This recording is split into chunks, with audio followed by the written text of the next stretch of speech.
vous salue tous au nom de notre Seigneur Jésus-Christ. Shalom à tous, shalom à tous. Nous allons prendre nos Bibles. Nous allons lire dans le livre de Matthieu 10, 5 à 6. Si quelqu'un peut le lire, s'il vous plaît. Bien sûr, je vais lire, ma sœur.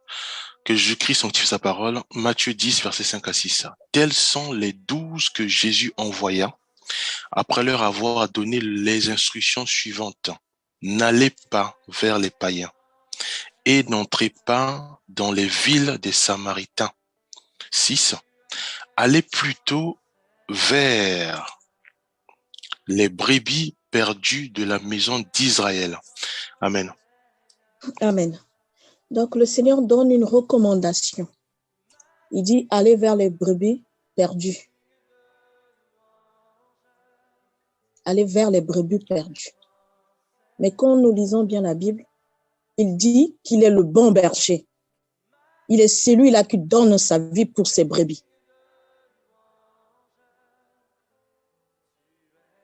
Et plus loin, la Bible nous rappelle encore que quand il perd même une brebis, il est capable de laisser 99, pour aller chercher celle qui est perdue. Le verset 6 nous rappelle que combien Dieu donne la valeur, comment il voit une brebis. Il dit, allez plutôt vers les brebis perdues de la maison d'Israël. Mais qu'est-ce qu'il veut dire par là? C'est quoi une brebis perdue? Ou c'est qui? Une brebis perdue, ce n'est pas quelqu'un qui ne connaît pas la parole. Une brebis perdue, c'est quelqu'un qui connaît la parole. Mais qui est à côté de toi? Quelqu'un que toi, tu vois.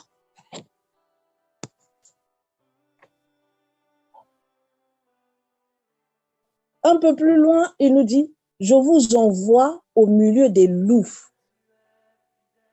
Jésus nous envoie dans un milieu hostile.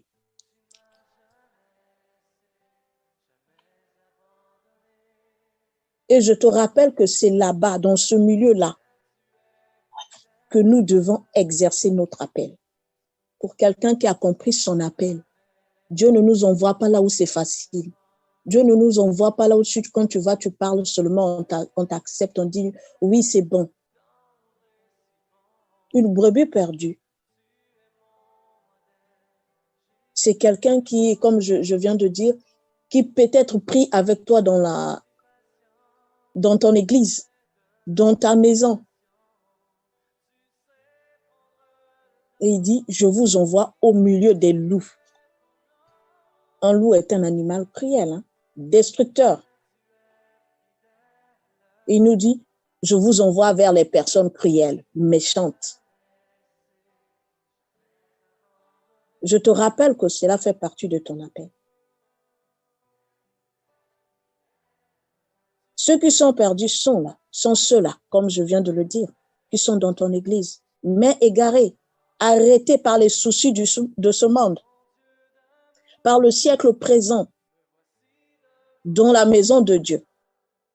La personne est peut-être chantre, peut-être pasteur, peut-être diacre, peut-être diaconesse, mais perdue. J'aimerais que tu prêtes attention à ce que je suis en train de dire.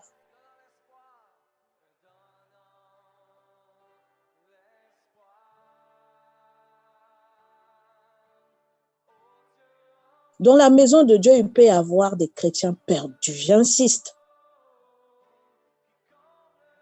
Alors, si toi, tu arrives à les détecter, comme souvent on aime bien dire, que tu es païen, tu n'es pas de Dieu, ta conversion, en doute de ta conversion, comme tu arrives bien à les détecter, tu ne dois plutôt plus les perdre.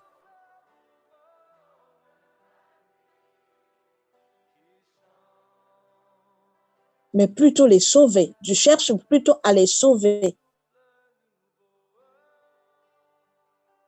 Pense à ces personnes-là qui sont perdues. La parole de Dieu nous corrige. La parole de Dieu nous façonne.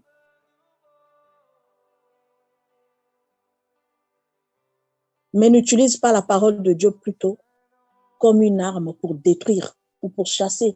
Comme souvent je dis, en même temps, tu es gagneur d'âme. Tu es gagneur d'âme, en même temps, tu es tueur. Tu les chasses. Parce que toi, tu veux montrer que tu as plus de connaissances. Et ta connaissance ne vient même plus pour équilibrer, ne vient même plus pour stabiliser, ne vient même plus pour mettre la muraille de protection, mais tu viens comme avec un marteau pour tuer. Très souvent, on utilise sortez du milieu d'eux. Parce qu'on connaît tellement la parole.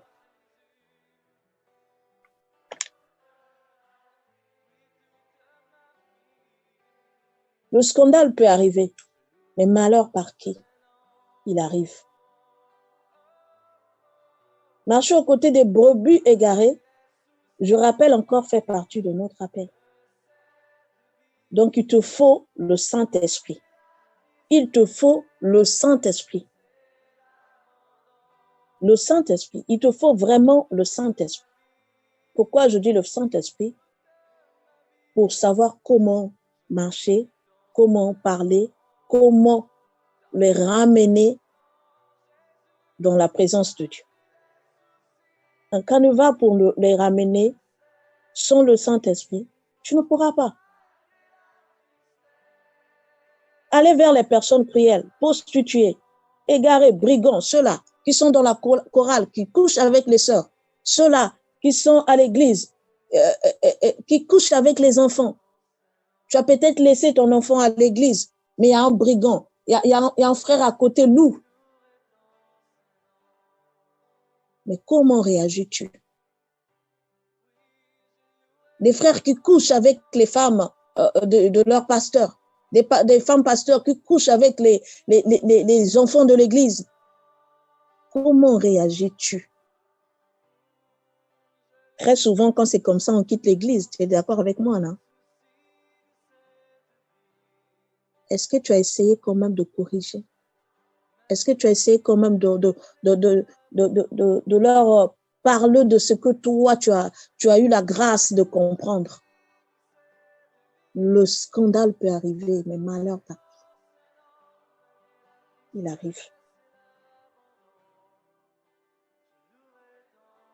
Je ne vous demande pas de demeurer ensemble. Non, c'est pas ce que je dis. Voilà pourquoi je demande l'aide du Saint-Esprit. Je ne te demande pas forcément de marcher avec ces personnes. Non, c'est pas ce que je dis. Ces sujets perdus, la Bible nous le dit, soyez prudents, hein, comme le serpent et doux comme la colombe. Donc, avec le Saint-Esprit, tu sauras comment marcher. Tu sauras comment parler. Les brebis perdues sont ceux-là qui blessent les autres, ceux-là qui trahissent son prochain, ceux-là qui colportent, qui calomnient, qui font tout et n'importe quoi, qui se font des ennemis facilement même dans l'église,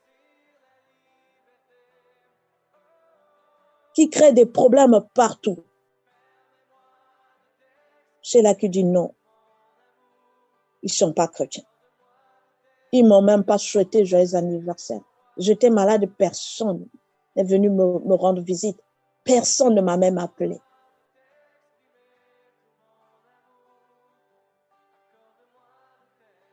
Cela fait partie de ton appel, je rappelle.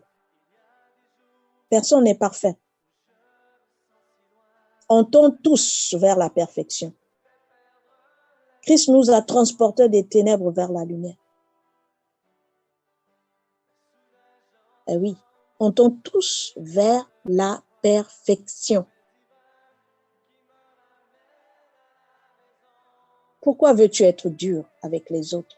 Aberrant. Dans la maison de Dieu, il n'y a pas de méchants. C'est ce que tu penses.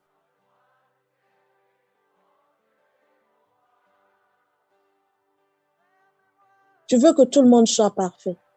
Mais pour moi, tu n'es pas sérieux. Si tu as compris la signification de la maison de Dieu, tu ne chercheras pas à voir à côté de toi les gens parfaits. Non, c'est faux. C'est faux, ça. Dans la maison de Dieu, tu trouveras... La maison de Dieu, c'est comme un hôpital où il y a toutes sortes de malades. C'est une arche. Comme on dit, l'arche de Noé, là où il y avait toute espèce d'animal. Les animaux ont plusieurs caractères. Tu as oublié que dans la parole de Dieu, on nous parle du processus. C'est pas lui-même, le Seigneur, qui a dit, venez tel que vous êtes. Déchargez-vous. Mais on vient avec tout ce que nous avons, la colère, la calomnie, la haine, la méchanceté. Mais c'est avec tout ça que nous rentrons dans la maison de Dieu. Après, Dieu nous touche, il nous transforme par rapport à son temps, par rapport à ce qu'il a prévu, c'est par rapport à l'homme. Non, non, c'est faux ça. J'aimerais que tu comprennes ce que je suis en train de dire. Ça va t'aider. Dans la maison de Dieu, il y a le serpent, il y a les chiens. Le serpent, c'est ceux-là qui calomnient, c'est ceux-là qui font tout et n'importe quoi. Les chiens, c'est ceux-là qui couchent n'importe quoi, n'importe comment.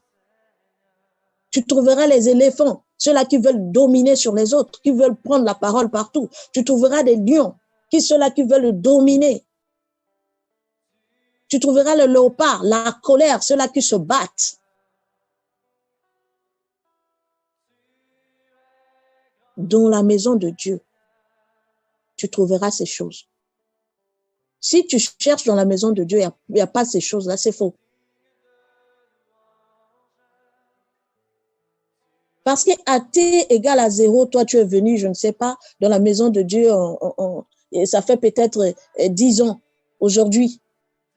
Mais comment veux-tu voir tout le monde comme toi? Si réellement tu as compris, tu n'allais pas juger. Mais le fait de juger parce qu'en toi, il y a encore des choses.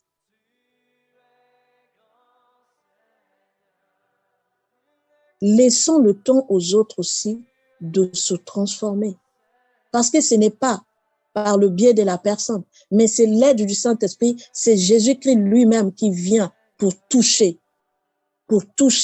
Quand il voit, il dit, aujourd'hui, je veux toucher la sœur Aïssa. Aujourd'hui, je veux toucher la sœur Triel. Je veux toucher aujourd'hui le frère Alissir par rapport à son problème, par rapport à ce sujet. Aujourd'hui, je vais le visiter. Ah oui, c'est ça. Hein. Sortez de cet évangile où on dit que non, quand tu es venu là, tout est fini. Non. Essaie de voir la réalité. Je suis désolée d'être directe. J'aime parler beaucoup plus de la réalité. Il y a la théorie et il y a la pratique. Est-ce que dans la pratique, tu te retrouves? Cette brebis perdue peut être ton mari. Cette brebis perdue peut être ta mère, ton père, ta sœur. Même dans le groupe. Cette personne qui s'agite beaucoup. Mais c'est normal. Dans l'arche de Noé, il y avait aussi ces animaux-là qui s'agitaient beaucoup.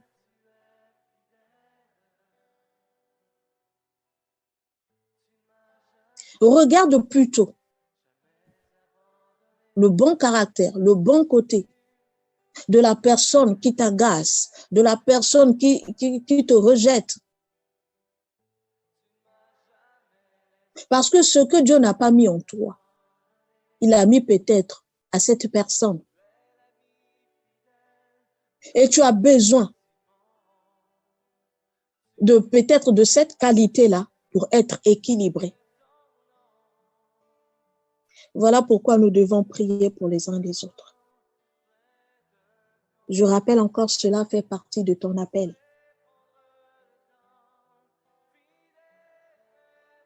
Prends le temps de prier pour toi-même. Prends le temps de prier pour ton prochain. Je te rappelle que moi, quand le Seigneur voulait me former, il m'avait mis aux côtés d'une femme sorcière. Et c'est cette femme qui dirigeait l'église.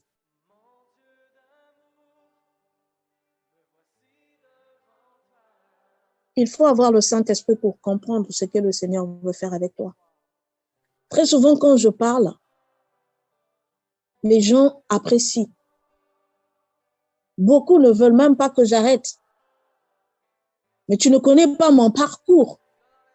J'ai été formée. Et la dirigeante de l'église était une sorcière. Le Seigneur m'avait mis là. C'est cette femme qui inventait des choses sur moi. C'est cette femme qui demandait aux gens de ne même pas me saluer. C'est cette femme qui m'avait traumatisée comme pas possible. Mais le Seigneur m'avait dit, reste là. Pourquoi? Parce que le Seigneur voulait enlever les impuretés en moi, les émotions en moi, l'amertume en moi. Il a fallu que je sois vraiment forte pour être cette femme qui parle aujourd'hui. Et le Seigneur me rappelait toujours, eh oh, tu es ma fille. Et il me rappelait l'armée du Seigneur. Spirituellement, le Seigneur me voyait comme une femme militaire, puisqu'il parlait beaucoup plus de l'armée, où on me dotait même des tenues.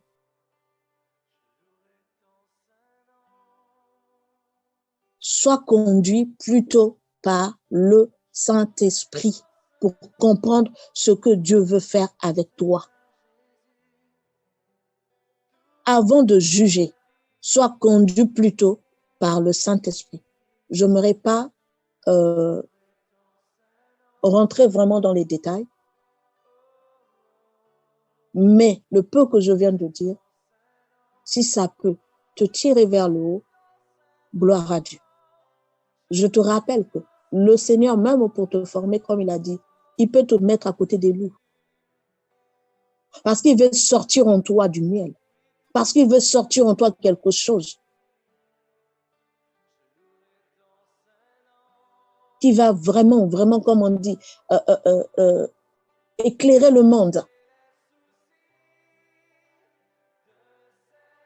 Que le Saint-Esprit soit ton conducteur. Que le Saint-Esprit soit ton ami. Que le Saint-Esprit soit une aide semblable à toi. Que le Seigneur bénisse sa parole. Soyez tous bénis. Amen.